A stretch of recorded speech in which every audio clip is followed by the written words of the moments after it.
तो आज हम पढ़ेंगे फंडामेंटल राइट्स के बारे में।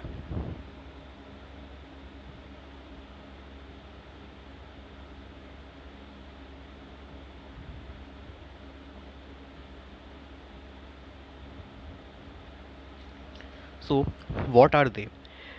Fundamental rights are the basic human rights enshrined in the Constitution of India, which are guaranteed to all citizens. तो ये जो बेसिक ह्यूमन राइट्स होते हैं जो कि कॉन्स्टिट्यूशन के अंदर है इंडिया की, उन्हीं को फंडामेंटल राइट्स कहा गया है और ये सारे सिटीजन्स को इंडिया के प्रोवाइड किए गए हैं।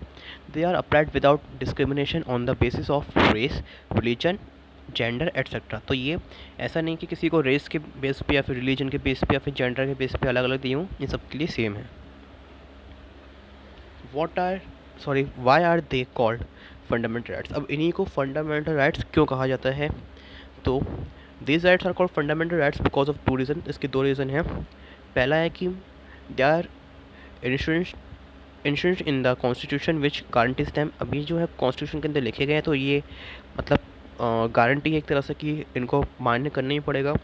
They are justiciable enforceable by courts, और ये जस्टिसेबल है जिनको कोर्ट्स के द्वारा लागू किया जा सकता है। In case of violation a person can approach a court of law. अब कोई कभी किसी का वायलेशन और फंडामेंटल राइट्स का, तो जो पर्सन है जिसके साथ वायलेशन हुआ है या फिर हुआ है, तो वो जा सकता है कोर्ट के अंदर। Then list of fundamental rights आती है कि कौन कौन से फंडामेंटल राइट्स हैं। तो they are 6 fundamental rights Indian constitution के अंदर हैं। तो वो कौन कौन से? पहला है राइट टू इक्वलिटी। तो उनके आर्टिकल यहाँ पे लिखे गए हैं, सबके आर्टिकल उनके राइट्स के बगल में दिए हुए हैं। सेकंड आता है right to freedom, then right against exploitation, right to freedom of religion, culture and education rights, right to constitution remedies. तो इनको वन बाय वन अब देखते हैं। सो फर्स्ट आता है राइट टू इक्वलिटी। तो राइट टू इक्वलिटी जो होता है गारंटी करता है कि इक्वल राइट्स की सबको इक्वल राइट मिले, इस इरिस्पेक्टिव ऑफ रिलीजन, जेंडर या फिर कास्ट, रेस और प्लेस ऑफ बर्थ के irrespective. It ensures equal employment opportunities in government and ensures against discrimination by state in matters of employment on the basis of caste, religion and etc. तो इसका मतलब क्या होता है कि सबको इक्वल राइट्स मिले और सबको इक्वलिटी रहे देश के अंदर। ये इंश्योर करता है कि सबको इक्वली एम्प्लॉयमेंट मिले, सबको गवर्नमेंट के द्वारा, और किसी के बीच ये इस बात को लेकर मैटर ना हो कि किसी को कास्ट के बेस पे या फिर रिलीजन के बेस पे एम्प्लॉयमेंट दी जा रही है।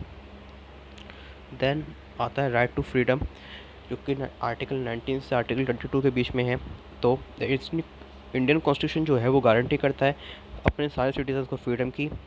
और ये जो राइट टू फ्रीडम है उसके अंदर मैनी अदर राइट्स आते हैं, जैसे कि freedom of speech, then freedom of expression, then freedom of assembly without arms, freedom of association, freedom to practice any profession, freedom to decide in any part of the country. किसी part में रह सकते हैं या फिर कोई profession ले सकते हैं, कोई भी एसोसिएशन कर सकते हैं, और एक्सप्रेशन स्पीच का ये सब भी फ्रीडम है। देन था राइट अगेंस्ट एक्सप्लॉयटेशन। अब राइट अगेंस्ट एक्सप्लॉयटेशन क्या होता है? तो ये जो राइट होता है ये प्रोहिबिट करता है किसके? ह्यूमन बींग्स को, बेकर्स को and other forms of force labour के, इन सबको हटाने के लिए ये राइट को लगाया गया है। और इससे क्या होता है? It also implies date the prohibition of children in factory, यानी कि बच्चे जो काम करते हैं फैक्ट्रीज वगैरह में, उनको भी बंद करने के लिए ये राइट है, right against exploitation. The constitution prohibits the employment of children under 14 years in hazardous condition. अब जो कॉन्स्टिट्यूशन होता है वो 14 ईयर्स से कम बच्चों को का एम्प्लॉयमेंट को एक क्राइम ही मानता है। Then the right to freedom of religion. अब इसमें क्या होता है? This indicates the secular nature of Indian polity. ये क्या करता है? सेक्युलर नेचर को दर्शाता है इंडियन पॉलिटिकल सिस्टम के। There is equal respect given to all religions. यहाँ पे सारी रिलीजन्स को इक्वल रिस्पेक्ट दी गई है।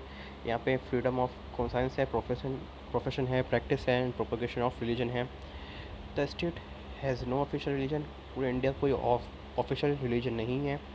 और every person has right to freely practice his or her faith. Her person को अपने अलग अलग फेथ को अप्लाई करने का, प्रैक्टिस करने का राइट है, और इस्टेब्लिश कर सकता है फिर मेंटेन कर सकता है अलग अलग रिलीजन जो उसको पसंद हो। Culturable and educational rights. So these rights protect the rights of religious, cultural, and linguistic minorities by facilitating them to preserve their heritage and culture. अब ये जो राइट होते हैं क्या करते हैं, ये राइट प्रोवाइड कराते हैं religious, cultural and linguistic minorities को, ताकि उनकी जो हेरिटेज है, उनका जो कल्चर है वो क्या रहे, प्रिजर्व रहे। Education rights are for insuring education for everyone without any discrimination. अब एजुकेशन राइट्स की वजह से क्या होता है कि हर सबको एजुकेशन मिले without any discrimination. Right to constitution remedies के अंदर क्या होता है, जो कि 35 आर्टिकल से आर्टिकल 32 तक के बीच में है। तो the constitution guarantees remedies if citizens fundamental rights are violated. अब कॉन्स्टिट्यूशन जो करता है रेमेडीज़ भी प्रोवाइड करता है अगर कोई सिटीज़न के राइट का, फंडामेंटल राइट का वायलेशन होता है। तो the government can not infringe upon or curb animals right. Government जो किसी के राइट को ख़त्म नहीं कर सकती है। When these rights are violated, जब ये राइट्स वायलेट होते हैं, the aggrieved party can approach the court. तो जिसको हानि हुई है फिर जिसके राइट को वायलेट किया है वो कोर्ट जा सकता है। Citizens can even court directly to supreme court which can issue right for enforcing the fundamental rights. Citizen जो वो डायरेक्ट सुप्रीम कोर्ट भी जा सकता है अगर उसको लगे कि उसके फंडामेंटल राइट के साथ का वायलेशन किया गया है। अब ये करते हैं सुप्रीम कोर्ट जो होते हैं वो इशू करते हैं राइट्स को, जिसकी वजह से फंडामेंटल राइट्स को इन्फोर्स किया जा सके। इनकी इंपॉर्टेंस क्या है फंडामेंटल राइट्स की, तो fundamental rights are very important because they are like the backbone of country. अभी बैकबोन की तरह ऐड करते हैं कंट्री के। They are the essential for safeguarding the people's interest. और ये लोगों का जो मतलब इंटरेस्ट है हर चीज़ के अंदर, जैसे कि लोगों की जो महत्वाकांक्षाएँ हैं या फिर कह सकते हैं कि लोगों की जो इम्पोर्टेंस है कंट्री के अंदर, उसको एक तरह से प्रिजर्व भी ये फंडामेंटल राइट्स करते हैं।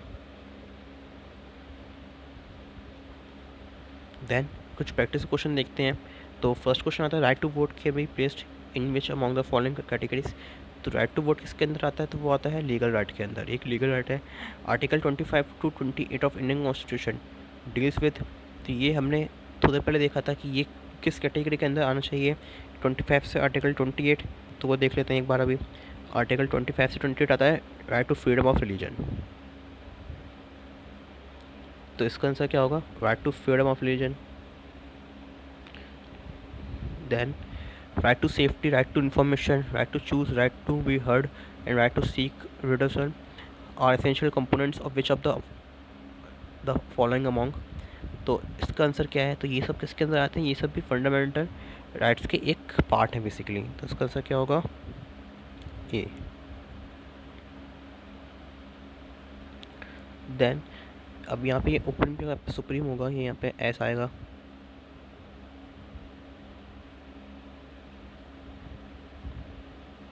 क्या होगा, supreme court has declared right to privacy as fundamental right under which of the article of constitution.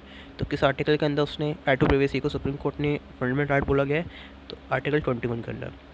Which among the following provisions of Indian constitution have been taken from the Weimar constitution of Germany. तो कौन सा part of constitution का Germany के constitution से लिया गया है, तो वो है emergency and its effect on fundamental rights.